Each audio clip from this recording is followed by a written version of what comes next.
50 సంవత్సరాల పెళ్లి రోజును చాలామంది గ్రాండ్గా సెలబ్రేట్ చేస్తారు.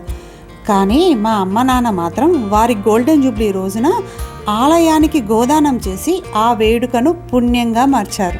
హాయ్ అండి, నేను శ్రీలతని. అందరూ బాగున్నారా? అందరూ బాగుండాలి, అందులో నేను ఉండాలని ఎప్పుడూ కోరుకుంటాను. Welcome back my YouTube channel SS entertainments. నేను ఆల్రెడీ మీతో అమ్మ వాళ్ళ గోల్డెన్ జూబ్లీ సిరీస్ 1 షేర్ చేసుకున్నానండి. ఇప్పుడు అమ్మ వాళ్ళ గోల్డెన్ జూబ్లీ సిరీస్ 2 అండి. ఈ అమ్మ వాళ్ళ గోల్డెన్ జూబ్లీ సందర్భంగా ఈ వీడియోలో నేను గోదానం గురించి చెప్తానండి. గోమాతలో సకల దేవతలు నివసిస్తారని అన్ని శాస్త్రాలు చెప్తున్నాయి. గోవును పూజించడం ద్వారా మన అందరి దేవతలను ఆరాధించినట్టే. గోదానం చేసే పాపాలు తొలగి పుణ్యం కలుగుతుంది. ముఖ్యంగా మన పూర్వీకుల ఆత్మకు శాంతి చేకూరుతుంది. ఈ వీడియోలో గోదానం యొక్క మహిమ, దాని ఫలితాలు, ఎప్పుడు చెయ్యాలి, ఎలా చెయ్యాలి, ఏ నియమాలు పాటించాలి అన్నీ వివరంగా చెప్తానండి. వీడియోను పూర్తిగా చూడండి, లైక్ చేయండి, షేర్ చేయండి, సబ్స్క్రైబ్ చేయండి.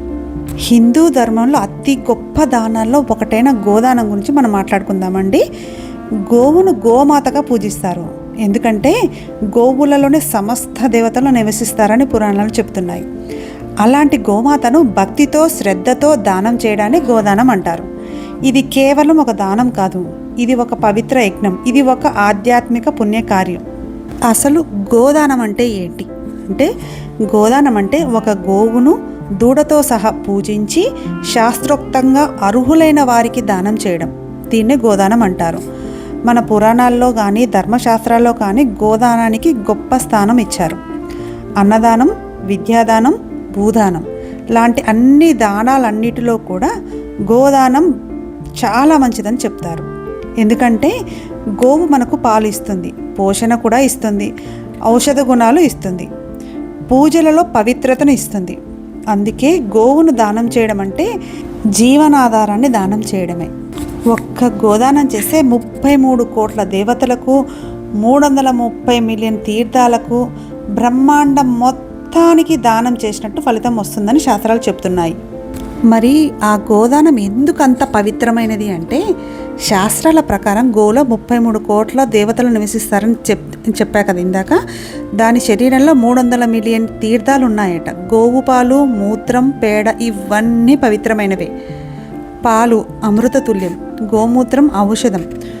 గోవు మనకు తల్లి లాంటిది. భగవాన్ కృష్ణుడు కూడా గోవులను ఎంతో ప్రేమించాడు. గోపాలుడని పిలువబడ్డాడు. గోసేవ చేస్తే భగవంతుని సేవ చేసినట్టే. మహాభారత అనుశాసన పర్వంలో భీష్ముడు ధర్మరాజుకు గోదాన మహిమ చెప్పాడు. వీటికి పురాణ వృత్తాంతాలు చాలా ఉన్నాయి. అందులో కొన్ని మీతో షేర్ చేసుకుంటాను నేను. ఒక రాజు గోదానం చేయకుండా మరణించాడంట. వైతరిణి నది వద్ద అతని ఆత్మ ఇబ్బంది పడింది. కానీ అతని కుమారుడు తర్వాత గోదానం చేయడంతో అతని ఆత్మ సులభంగా దాన్ని దాటి స్వర్గం చేరిందంట. ఇలాంటి అనేక కథలు శాస్త్రాల్లో ఉన్నాయి. అలానే ఇంకో కథ, నాచికేతుడు తన తండ్రికి చెప్పినట్టు, యమధర్మరాజు చెప్పినట్టు ఒక్క గోవును దానం చేస్తే ఆ ఆవు శరీరంలో ఉన్న రోమాల సంఖ్యకు సమానమైన సంవత్సరాలు స్వర్గంలో ఉండవచ్చు అని చెప్పారంట. అలానే మరొక కథ కూడా ప్రాచుర్యంలో ఉంది. గరుడ పురాణంలో మహావిష్ణువు చెప్పారు, గోదానం చేస్తే పాపాలు నాశనం అవుతాయి, వైతరణి నది సులభంగా దాటవచ్చు, మృత్యువు తర్వాత ఆత్మకు గోదానం బోటులాగా పనిచేస్తుందని చెప్పారంట. ఇలా ఎన్నో కథలు ప్రాచుర్యంలో ఉన్నాయండి గోదానం గురించి. ఇలా ఎంతో విశిష్టమైన గోదానం ఎందుకు చేస్తారంటే, శాస్త్రాల ప్రకారం దీనికి ఎన్నో కారణాలు ఉన్నాయి. పితృదోష నివారణ. గోదానం చేయడం వల్ల పితృదేవతలు సంతోషిస్తారని నమ్మకం. పితృదోషాలు తొలగి కుటుంబానికి శాంతి కలుగుతుందని చెప్తారు. అలాగే పాప విమోచనం కూడా కలుగుతుందంట. తెలిసి తెలియక చేసిన పాపాల నుండి విముక్తి పొందేందుకు గోదానం ఎంతో పవిత్రమైన మార్గంగా భావిస్తారు. అలాగే వైతరిణి నది దాటుటకు. పురాణాల ప్రకారం మరణానంతరం ఆత్మ వైతరిణి నది దాటాల్సి వస్తుంది. ఆ సమయంలో గోదానం చేసిన పుణ్యం ఆత్మకు మార్గదర్శనం చేస్తుందని విశ్వాసం. అలాగే సంతానం, ఆయురారోగ్యం గురించి కూడా. గోదానం చేయడం వల్ల ఆయుష్, ఆరోగ్యం, సంతానం, ఐశ్వర్యం కలుగుతాయని పెద్దలు చెబుతారు. అలానే గోదానం చేయడం వల్ల లక్ష్మీ కటాక్షం కూడా కలుగుతుందంట. గోవు లక్ష్మీ స్వరూపం. అందుకే గోదానం వల్ల ఇంట్లో శుభము, సంపద, శాంతి పెరుగుతాయని నమ్మకం.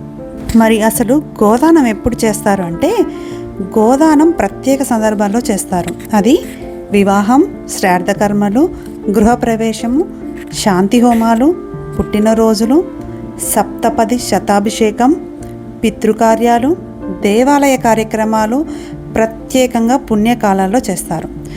అలాగే కార్తీక మాసము, గోపాష్టమి, మకర సంక్రాంతి, అమావాస్య, పితృపక్ష రోజుల్లో గోదానం ఎంతో శుభప్రదంగా భావిస్తారు. ఇంకా స్పెషల్ రోజులు ఏంటంటే మౌని అమావాస్య రోజు, అలానే ఎవరైనా చనిపోయిన తర్వాత 13వ రోజు లేదా శ్రాద్ధ సమయంలో ఈ గోదానం చేస్తే చాలా మంచిదని చెప్తారు. మరి అంత విశిష్టత కలిగిన గోదానం ఎలా చేస్తారు అంటే, గోదానం చేసే రోజు ఉపవాసము లేదా సాత్విక ఆహారం తీసుకోండి. గోవును ఇంటికి కానీ గుడికి కానీ ఇంటికి తీసుకురావాలి. ఫస్ట్ గోవును పాలు ఇచ్చే ఆరోగ్యవంతమైన గోవు, దాని దూడ తప్పనిసరి. గోదానం చేసే ముందు గోవును శుభ్రంగా కడిగి అలంకరిస్తారు. కుంకుమ, పసుపు, పూలతో గోమాతను పూజిస్తారు. హారతి కూడా ఇస్తారు. ఆ తర్వాత భక్తితో మంత్రోచ్చారణల మధ్య దానం చేస్తారు. సాధారణంగా గోవుతో పాటు దూడ, పసుపు, కుంకుమ, వస్త్రం, ధాన్యం, దక్షిణ ఇవన్నీ కలిపి దానం చేస్తారు. బ్రాహ్మణుల ద్వారా గోదాన మంత్రాలు చదవాలి. గోవు మరియు దాని దూడను యోగ్యమైన బ్రాహ్మణుడికి లేదా గోశాలకు దానం చేయాలి.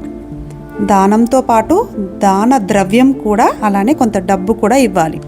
మేమైతే గోదానం ఇచ్చే రోజు గోవును ఇంటికే తీసుకొచ్చామండి. గోవును దాని దూడను రెండు ఇంటికే తీసుకొచ్చి హోమం చేశాక, ఫస్ట్ హోమం చేశాక గోవును దాని దూడను ఇంటికి తీసుకొచ్చి దానికి పూజ చేసి అక్కడున్న బ్రాహ్మణుడితోటి మన గోదానం అన్ని పూజలన్నీ చేయించుకొని అదే గోవును దూడను మళ్ళీ మా ఊర్లో ఉంటే టెంపుల్కి తీసుకొచ్చామండి. మేము టెంపుల్లో మా ఊరి మిర్యాలగూడలో వాసవిమాత టెంపుల్ ఉంటుందండి, అందులో గోశాల ఉంది. మేము ఆ గుడికే ఇద్దామని అమ్మ వాళ్ళు ముందే అనుకున్నారు. ఆ అయ్యగారితో మాట్లాడారు, మేము ఇట్లా గోదానం చేద్దాం అనుకుంటున్నాం అయ్యగారు, మరి మీ టెంపుల్లో గోశాల ఉంది కాబట్టి మేము ఇద్దాం అనుకుంటున్నాం అంటే చాలా మంచిదమ్మా అని చెప్పారు. మేము ముందు రోజే అయ్యగారికి చెప్పి పెట్టామన్నమాట. అలా ఇంటికాడ పూజ అయిపోగానే ఆ రెండు గోవుని దూడను రెండుని టెంపుల్కి తీసుకొచ్చి ఇక్కడ అయ్యగారితో పూజ చేయించుకుంటాం. మేము ఇక గోవును అయ్యగారికి ఇచ్చేటప్పుడు సంకల్పం చేయండి, ఇది గోదానం చేస్తున్నాను, ఇంత ఫలితం కావాలి అని సంకల్పం చెప్పుకోండి.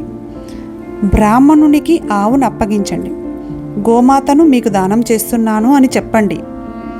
దక్షిణ ఇవ్వండి. అలాగే మనం దానం ఇచ్చిన ఆవుని బ్రాహ్మణుడు తీసుకెళ్లేలా చూడండి. లేదంటే ఏదైనా టెంపుల్లో గోశాల ఉంటుంది చూసారా, టెంపుల్కి గోదానం చేయండి. మేమైతే మిర్యాలగూడలో ఉన్న వాసవిమాత టెంపుల్లో గోశాల ఉందండి, మేము ఆ టెంపుల్కే ఇచ్చేసాము గోవుని.